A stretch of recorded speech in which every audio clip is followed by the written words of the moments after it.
ध्यान दीजिएगा। गर्मी लगने लगा थोड़ा सा, बस 5 मिनट का तो खेल है। ध्यान दीजिएगा सभी आदमी। आज हम लोग चलेंगे चोल साम्राज्य। क्या चलेंगे? कल हम लोग क्या किए थे? पहलव खत्म कर दिए थे ना। आज हम लोग चलेंगे चोल के बारे में। सबसे पहले हम लोग जानेंगे ऐसे चोल वंश के संस्थापक कौन थे। तो विजया चोल कौन थे? कैसे याद कीजिएगा? विजय भाई जो थे से क्या थे? चोर थे। याद हो जाएगा। विजय भाई क्या थे? चोर थे। कोई भी आदमी विजय भाई देख रहे होंगे, बुरा नहीं मानिएगा, है ना? नहीं, पहले ही बता दे रहे हैं, नहीं तो कहेंगे से माने सर जी जो है से हमारे बारे में माने अति कर रहे हैं। हाँ, विजय माल्या। अच्छा, तो चोल वंश के संस्थापक हो जाएंगे विजयालय। कौन हो जाएंगे? विजयालय। ऐसे याद करेंगे कभी विजय, यानी कि चोल वंश के संस्थापक कौन थे? विजया। यानी कि चोर कौन था? विजया चोर था। कथी था? चोर था। याद हो जाएगा, ठीक है ना? बुरा नहीं मानिएगा, पहले बता दे रहे हैं। उसके बाद आते हैं, देखिएगा, यह पल्लव यानी कि पहलव वंश का क्या थे? सामंत थे। कौन? विजयालय। तो कहेगा से विजयालय जो थे से क्या थे? तो पल्लव वंश के क्या थे? सामंत थे। क्या थे? सामंत थे। उसके बाद आगे चलते, अगर कहेगा जो पल्लव वंश के संस्थापक कौन थे? सिंह विष्णु। कौन थे? सिंह विष्णु, जो पहले भी पढ़ चुके हैं। और उसके बाद अंतिम जो होगा सो कौन हो जाएगा? अपराजित वर्मन। अपराजित वर्मन। उसके बाद आते हैं, विजयालय को कौन सी उपाधि दिया गया था? नरकेसरी की। कथी का? नरकेसरी की उपाधि दिया गया था। किसको दिया गया था? विजया चोल को। उसके बाद आगे आते हैं, इसकी राजधानी कहाँ? तंजौर। तंजौर कहाँ पड़ता है? तमिलनाडु में। कहाँ पड़ता है? तमिलनाडु में, ठीक है ना? और तंजौर की अगर बात किया जाए वस्तुकार क्या है? वस्तुकार तो राजराज क्या हो जाएंगे? राजराज पेड़ूचंद। राजराज पेड़ूचंद। इतना तक क्लियर हो गया होगा सब आदमी? क्या याद हो गया? तो कहेगा चोल वंश के संस्थापक कौन थे? विजया चोल। चोल वंश के संस्थापक विजय यानी कि विजया चोल या विजया छोड़ा चोर। याद करिएगा। तो चोल वंश के संस्थापक कौन हो जाएंगे? विजयालय। अब इसकी अगर बात बोला जाए, यह किसके सामंत थे? पल्लव के। किसके? पल्लव के। और इनकी अगर बात किया जाए, उपाधि की बात किया जाए, किसकी? विजया चोल की। तो कौन सी उपाधि दिया गया था? नरकेसरी का। क्या चीज का? नरकेसरी का। 2 बार 3 बार 4 बार पढ़िएगा, अपने याद हो जाएगा, ठीक है ना? उसके बाद इसकी राजधानी कहाँ? तंजौर। तंजौर कहाँ पड़ता है? तमिलनाडु में। कहाँ पड़ता है? अगर कहेगा तंजौर के वस्तुकार कौन थे?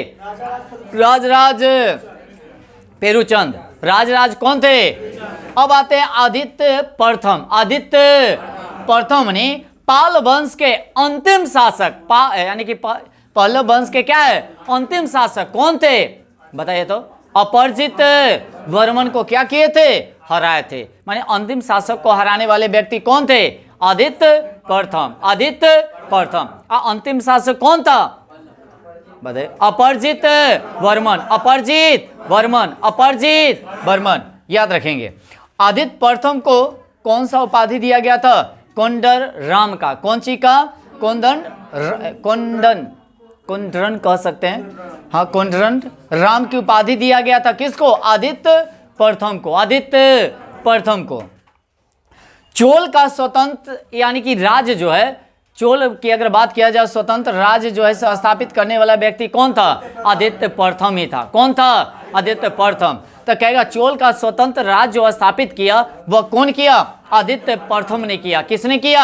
आदित्य प्रथम ने किया। याद करे चलेगा अच्छे से। उसके बाद राजराज प्रथम ने, कहेगा से कौन ऐसा शासक था जो श्रीलंका पर आक्रमण किया था? राजराज प्रथम। राजराज प्रथम। राजराज। तो कहेगा राजराज प्रथम ने श्रीलंका पर क्या किया? आक्रमण किया। तो श्रीलंका पर आक्रमण करने वाला व्यक्ति कौन था? राजराज प्रथम। राजराज प्रथम। याद हुआ? तो श्रीलंका पर। अच्छा, एक बात और, जिस समय राजराज प्रथम आक्रमण किया था उस समय श्रीलंका के वहां के शासक जो थे कौन थे? बताइएगा कौन थे? 5 महिम क्या? 5। अब आगे आते हैं, राजेंद्र प्रथम जो था, सुनिएगा, कौन धर्म के अनुयायी थे? शैव धर्म। कौन धर्म? शैव धर्म। अच्छा, शैव धर्म का मतलब समझते हैं? शिव के उपासक। क्या चीज के उपासक? शिव के उपासक। राजेश्वर, बृहदेश्वर मंदिर का निर्माण जो है किसने करवाया था? राजराज प्रथम। राजराज तो कहेगा राज राजेश्वर या बृहदेश्वर मंदिर दोनों कह सकते हैं। इसका निर्माण किसने करवाया था? राजराज कथी प्रथम ने करवाया था। और ये कहाँ है? तंजौर में है। कहाँ है? कहाँ पड़ता है? तमिलनाडु। कहाँ पड़ेगा? और किस भगवान की मूर्ति है? शिव की। किसकी? क्योंकि यह शिव का ही उपासक था। यह क्या था? शिव का ही उपासक था। कौन? राजराज प्रथम। राजराज प्रथम। आगे चलते हैं। श्रीलंका पर आक्रमण किया माने के समय श्रीलंका का राजा कौन था? माहिम के 5। माहिम के 5 था वहां का शासक जो था, है ना। कौन किया था श्रीलंका पर आक्रमण? बताएगा। राजराज प्रथम। राजराज प्रथम, याद रखेंगे। उसके बाद आगे आते हैं, सुनिएगा। चोल साम्राज्य का सर्वाधिक विस्तार जो किया वह किस शासक ने किया? राजेंद्र प्रथम ने। राजेंद्र, देखिए राजराज प्रथम अलग हो गया और ये राजेंद्र प्रथम अलग हो गया। तो कहेगा चोल साम्राज्य में, याद रखेंगे, चोल साम्राज्य में सर्वाधिक जो विस्तार किया गया राज का वह किसके समय में किया गया? राजेंद्र प्रथम। राजेंद्र। अब आते हैं, राजेंद्र प्रथम ने बंगाल के शासक महिपाल को हराया था। किसको हराया था? महिपाल को हराया था। कौन हराया था? राजेंद्र प्रथम। राजेंद्र प्रथम। तो कहेगा जो महिपाल को कौन हराया था? राजेंद्र प्रथम। यह कहाँ के शासक था? बंगाल के। कहाँ के? बंगाल के। चलिए आगे। जो श्रीलंका के जो रहते हैं ना, महिम 5 है। महिम 5, ठीक है ना। आइए ध्यान दीजिएगा। राजेंद्र प्रथम को पंडित चोल का भी उपाधि दिया गया था। किसकी उपाधि दिया गया था? पंडित चोल का भी उपाधि दिया गया था। किसको? राजेंद्र प्रथम को। राजेंद्र। और यही राजेंद्र प्रथम थे जो बंगाल के शासक महिपाल को क्या किए थे? हराए थे। और एक बात और ध्यान में रखिएगा, बंगाल में खाड़ी, समझ रहे ना, माने खाड़ी में, माने खाड़ी जो होता, बंगाल की खाड़ी कह सकते हैं, उसमें झील में परिवर्तन करवाया था। क्या चीज में परिवर्तन? झील में परिवर्तन करवाया था। कौन? राजेंद्र प्रथम। राजेंद्र। अब आगे आते हैं, बंगाल के शासक को हराने पर, तो किसको हराए थे? महिपाल को। किसको? तो महिपाल को हराने के दौरान इनको एक उपाधि दिया गया था। क्या चीज की उपाधि दिया गया था? गंगोकोंड। गंगोकोंड की उपाधि दिया गया था। किसको? राजेंद्र प्रथम को। राजेंद्र। कब कल्ला दिया गया था? महिपाल को हराने के उपलक्ष्य में। महिपाल को हराने के, एक कहाँ के शासक रहते हैं? बंगाल के। कहाँ के? बंगाल के। अब आते हैं, ध्यान दीजिएगा, कहेगा चोल साम्राज्य में अंतिम शासक कौन हुए? राजेंद्र तृतीय। राजेंद्र।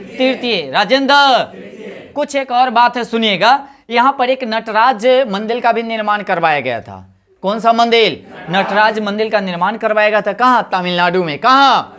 तमिलनाडु में। अब कौन करवाया था? ए राजेंद्र प्रथम। राजेंद्र, याद रखेंगे। यह जो मूर्ति था वह कांस्य मूर्ति था। क्या चीज का? इसी के समय में इस कांस्य मूर्ति का माने प्रचलन होने लगा था। उसके बाद अगर देखा जाए जी, कोई किस भगवान की मूर्ति है? शिव भगवान की। कला की ऑलरेडी जितना भी था ज्यादातर क्या था जानते हैं? शिव के उपासक था। शैव धर्म अपने ले था। कौन धर्म? शैव धर्म। अब आते उपासक की बात किया जाए, चोल वंश में 2 उपासक हुआ करते थे। एक जो है से वैष्णु भगवान यानी कि वैष्णव धर्म, एक जो था से शैव धर्म। तो वैष्णु धर्म का मतलब है से विष्णु के उपासक, शैव का मतलब होता शिव के उपासक। तो वैष्णु के उपासक जो थे उसको बोला जाता था अलवार संत। क्या बोला जाता था? संत। क्या बोला जाता था? अलवार संत। और जो शिव को मानता था उसको बोला जाता था क्या? नैनार। क्या बोला जाता था? नैनार संत। क्या बोला जाता है? नैनार संत बोला जाता है, याद रखेंगे। तो विष्णु को मानने वाला के कौन सा संत बोला जाएगा? अलवार। और शिव को मानने वाला नैनार। तो याद रखिएगा, कैसे जानते हैं? शिव तो नय माने नग्न, यानी कि शिव भगवान ज्यादा कपड़ा पहनते नहीं है। नग्न माने थोड़ा सा कपड़ा पहनते हैं, है कि नहीं? पहनते हैं कि नहीं? हाँ या ना? तो वैसे याद कर लीजिएगा। तो शिव भगवान हो जाएंगे कथी? नयनार। जो शिव को मानने वाला नयनार, अब विष्णु को मानने वाला अब कथी? अलवार। अब आगे चलते हैं। चोल वंश में भूमि का माने कर जो दिया जाता था 1/3 भाग, 1/3 माने 3 हिस्सा में से कै हिस्सा, 1 हिस्सा एक कर टैक्स से वसूला जाता था। किस समय, चोल वंश के समय, है ना, याद रखेंगे।